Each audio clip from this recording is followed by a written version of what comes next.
नमस्कार, बहुत स्वागत है आपका देश का number 1 Hindi news channel news 18 India. फिलहाल इस वक्त आप देख रहे हैं और न्यूज 18 इंडिया पहुंचा हुआ है उत्तर पूर्व के एक बेहद महत्वपूर्ण राज्य नागालैंड में। और मैं शालिनी कपूर तिवारी इस वक्त नागालैंड की राजधानी कोहिमा से तकरीबन 30 किलोमीटर दूर एक बहुत महत्वपूर्ण गांव तुफेमा में इस वक्त पहुंची हुई हूँ। यहाँ के लोग इसे तुफेमा कहते हैं। उनकी तरह का प्रोनाउंसिएशन जरा हमारे लिए मुश्किल जरूर है, लेकिन आपको बताऊं ये वो गांव है, या नागालैंड की मैं अगर बात करूं, जहां सुबह जल्दी होती है, जहां शाम जल्दी होती है, लेकिन इन सब के बीच आज वोटिंग डे पर लोग भी जल्दी पहुंचे और लाइन लगी हुई दिखाई दे रही हो, ऐसा नजर नहीं आता।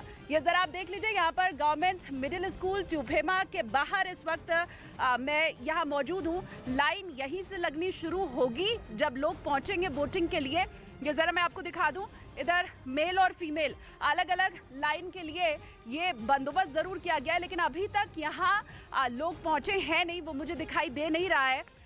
आज 59 सीटों के ऊपर चुनाव है। कुल सीट तो 60 है, आपको पता ही होगी, लेकिन एक सीट पर चुनाव के पहले ही, नतीजों के पहले ही बीजेपी अपना खाता खोल चुकी है, क्योंकि निर्विरोध रूप से बीजेपी के एमएलए को यहाँ पर जो जीत है वो मिल चुकी है। जरा आप देखिए तस्वीरें जो चुनाव के पहले की तैयारियों की है, वो इस वक्त आप देख पा रहे हैं।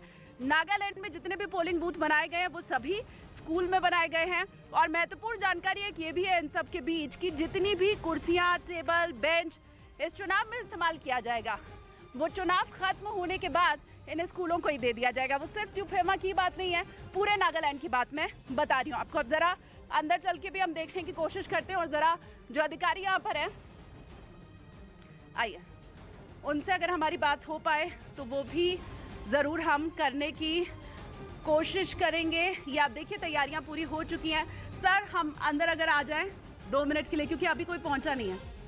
आओ, तैयारियां पूरी हो चुकी हैं सर? Pardon? सारी तैयारियां पूरी? Yes, लोग अभी दिखाई देने शुरू नहीं हुए? अभी शुरू होने नहीं, हो जाएंगे अभी होंगे। जल्दी हमें लाइन दिखाई देगी और लाइन देगा, ठीक है। कितने वोट इस पोलिंग स्टेशन पर कुल हैं?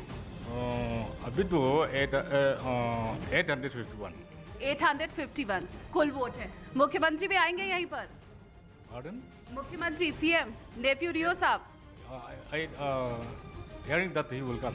आएंगे? Yeah, आएंगे। ठीक है, तो मुख्यमंत्री भी यहाँ पर पहुंचेंगे। ये देखिए इधर ये आप देख पाएंगे बूथ और पूरा बंदोबस्त यहाँ पर। बताया हमें ये गया कि 9:30 से 10 बजे के बीच मुख्यमंत्री यहाँ पर पहुंच सकते हैं और फिर उसके बाद वो तस्वीर भी आपको हम दिखाएंगे। लेकिन ये नागालैंड की तस्वीर हुई।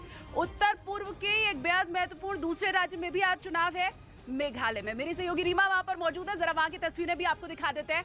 रीमा, उधर क्या कुछ चल रहा है? भारत के स्कॉटलैंड में इस वक्त मैं हूँ, यानी मेघालय में। वो मेघालय जिसकी राजनीतिक तौर पे बहुत बड़ी पहचान नहीं हो, लेकिन गाहे बगाहे आए दिन इस तरीके से चर्चा जरूर होती है, क्योंकि 2015 के बाद एक बड़ा चेहरा बीजेपी ने ज्वाइन करवाया और वो चेहरा थे हेमंत बिस्वा शर्मा। उसके बाद बीजेपी को लगा कि पूर्वोत्तर की राहें आसान हो जाएगी और बहुत हद तक ऐसा हुआ भी। 3 प्रदेशों में क्या स्थिति है, त्रिपुरा, मेघालय और नागालैंड, ये आप सभी को मालूम है। लेकिन सबसे पहले मैं तस्वीरें दिखाऊं और उसके बाद समीकरण भी बताऊं। सुबह की शुरुआत अगर इस भीड़ से हो तो आप समझ सकते हैं कि मेघालय अगर 80% साक्षरता दर रखता है तो ऐसी ही तस्वीरें सामने आनी चाहिए। यानी महिलाओं की जो लंबी कतार है वो भी इस वक्त आप देख रहे हैं और पुरुषों की जो लंबी कतार है वो भी आप देख रहे हैं। सुबह की शुरुआत वाकई इन लोगों के जागरूक होने की निशानी, लोगों के जागरूक होने का परिचय दे रही है। अब मैं फिर लौटूंगी कि इस बार का चुनाव बहुत दिलचस्प क्यों है और क्यों हम राजधानी दिल्ली से यहाँ पे यानी शिलांग पहुंचे हुए हैं और क्यों हम यहाँ के समीकरण को अपने दर्शकों के सामने बता रहे हैं। सबसे महत्वपूर्ण पहलू ये है, बीजेपी इसके अलावा जो मौजूदा सीएम है उनमें गठबंधन तो रहा, सरकारें साथ में चली, लेकिन चुनाव में सबने अकेले लड़ने का फैसला लिया। तृणमूल कांग्रेस के आने से, ममता बनर्जी की एंट्री से ये चुनाव इतना ज्यादा दिलचस्प हो गया है। कहा यह जा रहा है कि जो कांग्रेस पार्टी पिछले चुनाव तक सबसे ज्यादा सीटें जीतती थी, कांग्रेस पार्टी की सिंधमारी की है किसने? ममता बनर्जी की पार्टी ने। तृणमूल कांग्रेस में कई नेता छोड़ के चले गए हैं, यानी कि सबसे बड़े चेहरे जो कांग्रेस पार्टी के रहे संगमा वो भी पार्टी छोड़ के जा चुके हैं। तो क्या कांग्रेस पार्टी की स्थिति इस चुनाव में बहुत ज्यादा खराब होने वाली है और बीजेपी यहाँ पे पुरजोर कोशिश कर रही है। बीजेपी को हमने देखा अमूमन यहाँ जब पीएम का रोड शो हुआ तो चारों तरफ जो लोग थे वो फूल बरसाते हुए नजर आए। यानी हमें लगा नहीं कि हम पूर्वोत्तर के किसी राज्य की तस्वीर देख रहे हैं, हमें ऐसा लग रहा था उस रोड शो को देखकर कि शायद वो हिंदी पट्टी का कोई राज्य हो।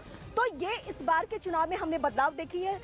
मुद्दे वही यहाँ के भी हैं, कई जनजातियां हैं, उनकी अपनी अपनी मांगे हैं और इन्हीं मांगों के तहत एक वक्त में असम का हिस्सा हुआ करता था और असम से अगर ये अलग हुआ तो उसके पीछे मकसद भी यही था कि मेघालय को लग रहा था कि हमारी अपनी बड़ी पहचान होनी चाहिए, हमारे पास जो पर्यटन के लिहाज से जो संसाधन है उसका इस्तेमाल सिर्फ और सिर्फ मेघालय के लिए होना चाहिए।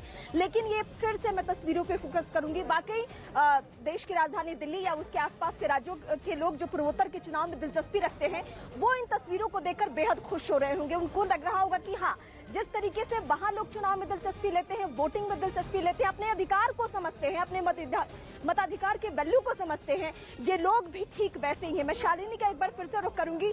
शालिनी उस जगह पे है जहां पे सीएम पहुंचने वाले हैं। शालिनी, वाकई बीते कुछ सालों से यानी 2018 उसके बाद अभी का चुनाव 2023 का, ये दिन ब दिन धीरे धीरे बहुत दिलचस्प होते जा रहा है क्योंकि यहाँ के लोगों की यानी पूर्वोत्तर के लोगों की शिकायत रही है कि दिल्ली हमें भूल जाता है, लेकिन इस बार ऐसा नहीं हुआ है, दिल्ली भूला नहीं है।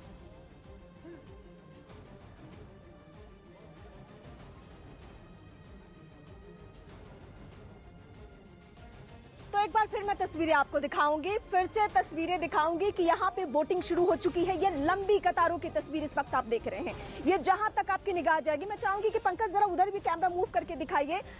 ये एक निचले इलाके में आकर यहाँ पे एक स्कूल बना हुआ है और यहाँ पोलिंग बूथ है और यहाँ पे काफी मशक्कत के बाद लोग आ रहे हैं, लेकिन अपने मताधिकार का इस्तेमाल करने के लिए, क्या यंग लड़कियां हो या फिर महिलाएं हो या फिर ये बड़े बुजुर्ग हो, ये सभी पहुंचे हुए अपने मताधिकार का इस्तेमाल करने के लिए। मैं फिर से शालिनी का रुख करती हूँ।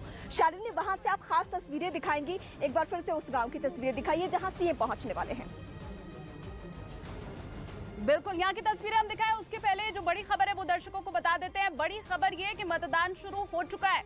अहम खबर, 7 बजे से मतदान शुरू होना था और फिलहाल जहां मैं इस वक्त मौजूद हूं यहाँ भी अब मुझे थोड़ी छोटी सही पर कतार दिखाई दे रही है। महिला और पुरुष दोनों यहाँ पर खड़े हैं। अहम बात ये कि मतदान शुरू हो चुका है, वो प्रक्रिया शुरू हो चुकी है।